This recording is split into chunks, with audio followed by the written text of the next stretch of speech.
My Weird School Fast Facts. Explorers, Presidents, and Toilets. Written by Dan Gutman. Pictures by Jim Pelot. Chapter 8. Rise of the Machines. All those people coming to America needed to find work. And it just so happened there was plenty of work to do, thanks to this little thing that started in the 1800s called the Industrial Revolution. It was all about machines. You mean like toilets? No, Arlo, not like toilets. Here's the thing. Before the Industrial Revolution, most people lived on farms, and when they needed something, they made it themselves by hand. But when machines were invented, things could be mass-produced in factories, and people moved to cities where the factories and jobs were. Take clothes, for instance. Everybody needs clothes, right? Even Neil the nude kid needs clothes. Right. Before the Industrial Revolution, people made their clothes at home, and most clothes were made from cotton. But cotton was expensive to use because it was filled with these tiny black seeds that had to be picked out one by one. That is, until this guy from Massachusetts named Eli Whitney invented the cotton gin in 1794. He made gin? Isn't that a drink? No, gin is short for engine. Instead of cleaning 1 pound of cotton in a day, with a cotton gin you could clean 50 pounds. And this British guy named Samuel Slater built a cotton spinning mill next to a river in Pawtucket, Rhode Island. Slater's mill used the force of flowing water to power the machinery. It was the first factory in the United States, and it was a big success. There are tons of rivers in New England, so mills popped up everywhere. Soon there were lots more clothes to buy, and they were cheaper because machines were used to make the cloth. Farming improved too. In 1831, Cyrus McCormick from Virginia invented a mechanical reaper, and farmers didn't have to cut wheat by hand anymore. They could harvest it much faster. Factories could produce more food. The only problem was that all these factories had to be next to rivers. That is, until the steam engine came along. This guy from Scotland named James Watt built a machine that could burn coal, which boiled water and created steam. The steam engine could power factories anywhere. Not only that, but it could power locomotives and ships. America was on the move. Wasn't the Industrial Revolution wonderful, Arlo? Well, yeah, if you don't mention that factories led to the rise of sweatshops. Do you know what a sweatshop is? It's a factory that makes sweat, so it has the perfect name. Yuck! Sweatshops didn't make sweat, dumbhead. They were factories where people had to work long hours in tiny, noisy, dirty rooms, sometimes with no windows. I knew that. It sounds horrible. It was.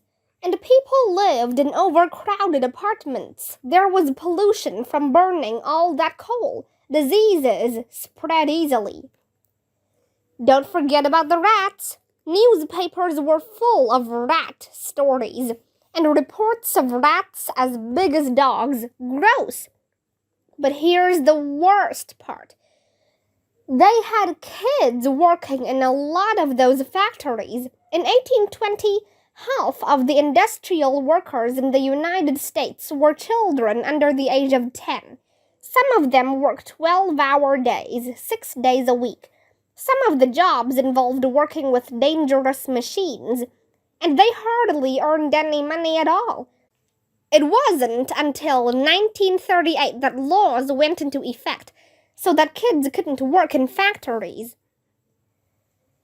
Here's a cute story, Arlo. Single women who worked in factories had a hard time finding husbands, so they started hiding notes in the men's clothing they were making. They wrote things like, "I hope you will be well pleased with this hat. If you have a few minutes' time, please write and tell me how you like your hat. Of course you must be a single man, as I am a single girl." It was like a dating service. At one factory in Pennsylvania, 12 women found husbands this way. The Industrial Revolution created a lot of jobs, but it also took away a lot of jobs. Machines could do things that people used to do, or in some cases, horses and mules used to do. Some craftsmen saw their jobs wiped out by the new machines. Did you ever hear of the Luddites, Arlo? Of course, everybody knows about the Luddites. I know everything there is to know about the Luddites. Who were the Luddites, Arlo? They were this group of people. Yes, and they did this thing. Arlo, you have no idea who the Luddites were, do you? No clue. The Luddites were a group of English workers who were really angry about machines taking over their jobs. This was around 1811 to 1817, so they protested, rioted, and even destroyed some of the machines. That wasn't very nice. These days, if someone doesn't like new technology, sometimes they're called a Luddite. Well, it didn't matter what those Luddites did. The world was changing as new and better machines were developed. This guy named Elisha Otis invented the elevator, and the next thing anybody knew, skyscrapers were popping up everywhere. Thomas Edison invented the light bulb and lit up the world. Both good and bad things happened as a result of the Industrial Revolution. You can't hold back the future. Chapter 9. The Civil War. It's sad, but wars are a big part of history. From 1861 to 1865, our country fought one of the bloodiest wars ever.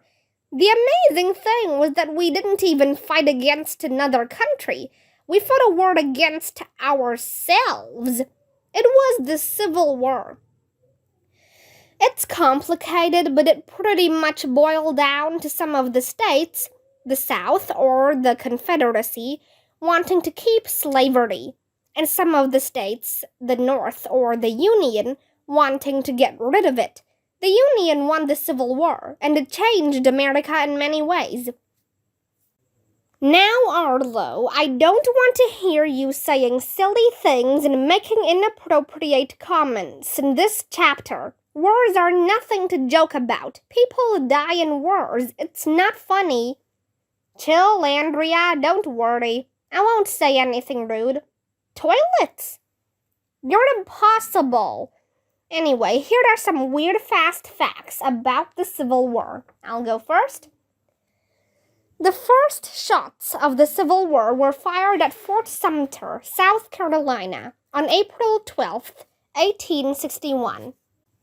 On one side was Confederate General P.G.T. Beauregard. On the other side was U.S. Major Robert Anderson. The weird thing was that Anderson was Beauregard's teacher when they were both at West Point Military Academy. General Stonewall Jackson was injured in the Battle of Chancellorsville and had to have one of his arms amputated. The arm got a proper burial, complete with a headstone. When Jackson eventually died, he was buried over 100 miles away from his arm. So I guess you could say that he rests in pieces. Get it? Rest in peace? Rest in pieces? That's a joke. The man's arm was cut off, Arlo. That's nothing to joke about. Okay. How about this? In 1862, a Virginia farmer gave Confederate General Robert E. Lee a flock of chickens. His men ate all the chickens except one, who survived by making her roost in a tree overhanging Lee's tent. Lee decided that he liked the chicken. He named her Nellie, and she was allowed to go in and out of his tent as she pleased. Then one day Lee invited some other generals to have dinner with him, but his cook couldn't find enough food to make a meal. So he cooked Nellie. It was the only time in 4 years that Lee yelled at his cook. During the war, General Lee's Virginia estate was confiscated by the Union and turned into a cemetery. Today, that cemetery is called Arlington National Cemetery. 400,000 people are buried there, including Presidents William H. Taft and John F. Kennedy. After the Battle of Shiloh, soldiers on both sides noticed that their wounds glowed in the dark. That must have been weird. As a matter of fact, the glow-in-the-dark wounds seemed to heal better than the others. This mystery wasn't solved until 2001, when 2 Maryland teenagers figured out that the wounded men became hypothermic, and their lowered body temperatures made for perfect living conditions for a bacteria that glows in the dark. Abraham Lincoln is remembered as one of our greatest presidents, but he never thought he would become president. When he was running for the Senate in 1858, Lincoln's wife told him she was convinced he would be president one day. Lincoln told a reporter, "Just think of such a sucker as me as president." Lincoln's Gettysburg Address, one of the most famous speeches in history, was considered a failure by Lincoln himself when he made it. In those days, speeches could last for hours. In fact, Edward Everett, the speaker just before Lincoln, droned on for 2 hours. Lincoln's speech was so short, about 2 minutes, that it was over before many people even knew he had begun. The photographers didn't even have time to set up their cameras. That's why there's no photograph of Lincoln delivering the Gettysburg Address. You may know that President Lincoln was assassinated just 5 days after the Civil War ended. But you probably don't know that he was also shot 2 years earlier. In August 1864, Lincoln was riding a horse by himself when a shot rang out. It didn't hit the president, but the bullet went right through his hat. The president asked his guards to keep the story quiet. He didn't want to worry his wife Mary. The Union Army didn't have enough men to fight the war, so Congress started to draft soldiers. Any man between the ages of 20 and 45 had to register. The weird thing was you could buy your way out of the army by paying $300. That wasn't fair. You probably think that the soldiers in the Civil War were all men. In fact, hundreds of women on both sides pretended to be men so they could join the army. Some of them did it for adventure, but many did it for the money. Union soldiers got paid about $13 a month. That's close to double what a woman could make at the time. The airplane hadn't been invented during the Civil War, but both the Union Army and the Confederate Army did use hot air balloons to spot enemy soldiers and coordinate troop movements. They also had subs. Sub sandwiches? Yum! No, Arlo. Substitute teachers? No, submarines. The Union Army had a paddle-powered submarine called the Alligator. They thought they would use it to attack ships, But the alligator got caught in bad weather and sank before it ever saw combat. It's still below the ocean somewhere. Nobody knows where.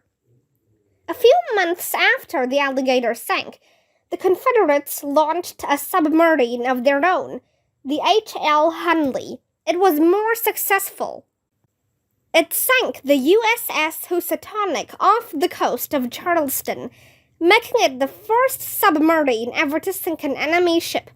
The only problem is that not long afterward, the H.L. Hunley also sank, and all 8 crewmen drowned. During the war, Southerners were proud of the sacrifices they made.